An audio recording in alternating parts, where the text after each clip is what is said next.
Welcome back, ladies and gentlemen. Greg Silberman here for another Come Learn With Me session. I'm going to put this in our Come Learn With Me uranium segment. Why do I do that?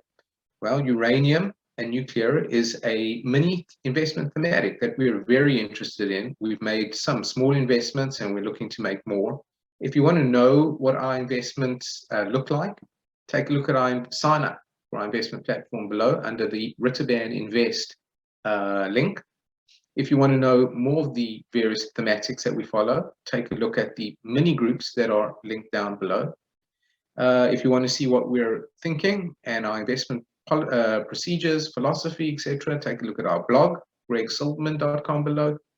And if you're a manager or a company and you fit into one of our mini thematics and you'd like an introduction to more accredited investors that we can facilitate through our network, take a look at our Looking Over the Manager Shoulder program below. All right, a lot of mouthful there. Let's read this article. Come learn with me. Wyoming's power play nuclear project could be the catalyst for economic diversification. So if check out one of our previous videos that we did this week on Byron Ween's top 10 predictions where he talks about nuclear energy. All right. Last summer's bombshell announcement that Wyoming will be the first of its kind nuclear demonstration project has energized the cowboy state's efforts to wean itself from dependence on fossil fuels.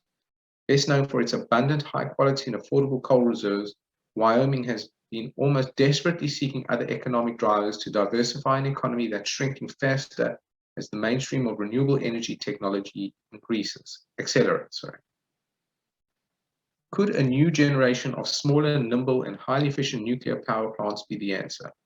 Well, that's the $100,000 question, isn't it? Said Rob Godby, a leading energy economist and interim dean for the University of Wyoming College of Business.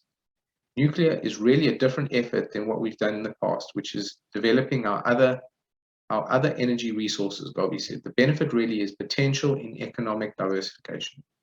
That's because nuclear is widely considered one of the most practical ways to eliminate the world's dependence on fossil fuels for power generation.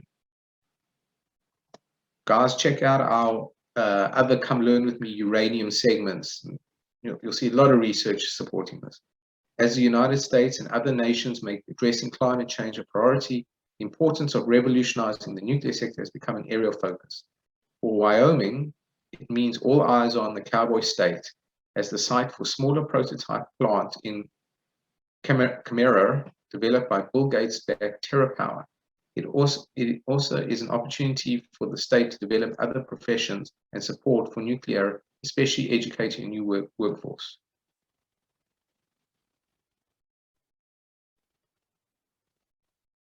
Oops. Slip of the mouse. Okay. Nuclear in some ways is far more sustainable and it's high income, he said, but it's different than in the past for Wyoming, which was to exploit the resource. This is about developing technology, which is very consistent in what the state wants to do in diversifying its economy. The Natrium project, already out front as lead in researching solutions for waste carbon dioxide emissions, Wyoming was chosen last summer to pioneer a prototype nuclear project designed to repurpose a retiring existing coal-fired plant. Oh, okay. That's interesting. TerraPowers Natrium reactor is a partnership with Rocky Mountain Power, Pacific Corps, and the US Department of Energy. And unlike traditional nuclear facilities, Natrium will be smaller, modular, and designed to replace existing plants when they retire. The first of these will be Rocky Mountain Power's Norton Power Plant in Kemmerer, I'm not sure how to pronounce it, which will close in 2025. When it does, the expectation is to quickly replace it with the modular Natrium, a sodium-cooled reactor that will generate 345 megawatts of electricity. And one of our other articles we've actually discussed, I think, was sodium-cooled reactors. Very interesting. Unlike traditional light water reactors that are cooled using regular water, Natrium uses a sodium solution. That these plants also are built in modules and placed on already developed sites could be another selling point for them if the Kemmerer demonstration pans out, Godby said. It's still a far cry to think we'll see as many small nuclear plants as we have coal and gas plants. He said, but it is an opportunity and part of developing what's being called new nuclear to rethink traditional nuclear. These new small technologies really look to reduce the cost of nuclear power production through harnessing existing resources. They're small and they're flexible, and the Natrium plant has the ability to ramp its output in ways traditional plants can't, so they're much more flexible. By using them to replace existing plants when they go offline, also allows them to pull the plug into the power grid. That also allows them to plug into the power grid. Yeah, Greg. That brings you economies of scale in terms of regulation, Godby said, adding that TerraPower isn't the only company developing small nuclear plants. We're getting nuclear projects down to the micro scale right now. One company, NuScale's light water reactor, is basically a mini version of the basic plant.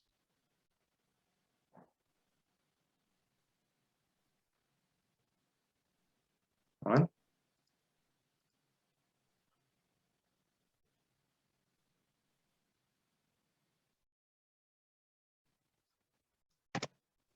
Why do we highlight? So we highlight these bullet points, just so you know, guys, and then we put them down below in the article. So if you ever come across an article, you don't have to listen to me blabbing on and reading the article. Just take a look at the bullet points. Boom, you're educated. Global attention. Along with original players announced last year, the Natrium demonstration project has added a pair of heavy-hitting partners. The Japan Atomic Energy Agency and Mitsubishi Heavy Industries, have both announced plans to cooperate with TerraPower's efforts in Kemmerer. According to a recent report by Reuters, Mitsubishi will provide technical support and experience from Japan's advanced reactors. The Natrium plant is scheduled to come online in 2028 and expected to cost $4 billion, half of which will be paid by the federal government. The initial project had explored TerraPower partnering with the China National Nuclear Corps, but that was scuttled when President Donald Trump put a clamp on nuclear research for China. That Japan is a major player in the project is not surprising, Godby said. It's never been the intention of TerraPower to build everything from scratch, he said. TerraPower, as far as I know, always intends to work with partners. How are we doing on this? So, novel.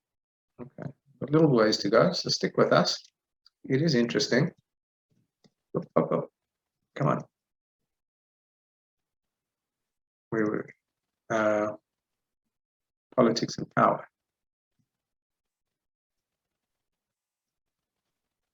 All right, ahead of the field, maximizing Wyoming's position as the site for building and potentially proving the viability of the Natrium reactor is a top priority for the state, said Glenn Murrell, Executive Director of the Wyoming Energy Authority. No doubt about that, he said, it's very exciting. Advanced nuclear was always a priority for the Wyoming Energy Authority, but it wasn't a high priority until the TerraPower announcement. Along with reusing existing power plant sites, Murrell said, there is potential for the state also to develop nuclear-specific education and manufacturing. Oh, okay. These designs are not on the gigawatt scale. They're smaller and modular, so you can manufacture multiple of them and get the cost down, he said. If we have the test reactor in the state, we have the existing support industries, that's an opportunity. He said getting the test plant was the first step in a marathon. TerraPower hits a home run by selecting Wyoming because there's not a state like ours that values energy like we do. The University of Wyoming is already exploring more nuclear-specific education paths. Well, there you go, guys. Maybe the younger listeners, maybe that's a path to consider. People are watching us for sure, and not just the United States. He said Japan in particular has been a good partner with Wyoming across different projects and opportunities. The learning and knowledge will flow both directions. As an aside, I know a lot of people with nuclear knowledge right now have come from the Navy, the US Navy, where they worked on nuclear subs. So that's another career path. Look at me, I'm a career counselor. Okay. While TerraPower and the Natrium plant seem on a fast track for development, there are still many regulatory hoops to jump through. No matter how friendly state and federal governments are to the development of new nuclear, there is still tons of regulation. It's a rough haul regardless, but we have the benefit of the facility, a more welcoming social environment. Godby said the state is definitely more energy friendly than other states. You can't underestimate as well having a big partner like Rocky Mountain Power and Pacific Course. that end, the success of the Natrium project is very important, he says. Pacific Corp in particular is really depending on this, God. He said they've been in between a real rock and a hard place. Coastal states they serve have been real anti-fossil fuels. For Pacific Corp, this is probably one way to thread the needle and move forward toward nuclear power. As important as finding technical solutions to climate change is navigating an increasingly turbulent political landscape regarding energy, Godby said. For Pacific Corp, it means balancing the opposite interests of its customers. The 6 states served by Pacific Corp, Wyoming, Utah, Idaho, Washington, Oregon, and California. In those states, you have 2 polar opposites in terms of political extremes and the policy demands they make, he said. It's very difficult to thread that needle to address both sides of the issues. Wyoming is unique in that it's energy dependent and almost desperate for new development, he said. I don't know there's another state other than Alaska that knows the downside of energy economics collapsing more than Wyoming. Although the state's low population and rural landscape can make it hard for Wyoming to compete with larger areas like Colorado's Front Range and other urban tech centers, it does have attractive qualities. We have the ability to develop the asset to serve that sector, Godby said. We have a willing and able workforce and that could transition and a definite need to diversify. Most importantly, the world likely needs nuclear to meet its climate change goals. Just by its nature, the nuclear energy power sector is a different sector and will always face opposition, Godby said. But I will say that current outlooks are more optimistic than they've been in decades. There you go, guys. Hope you enjoyed that one. It was a little bit of a haul, a trek, as we say. But it's interesting. Wyoming nuclear power. So if you like that, come take a look at some of our other our nuclear mini group themes. Greg Silverman, thanks for joining me. Subscribe and like. If you've made it this far, well done. Greg Silverman out for now.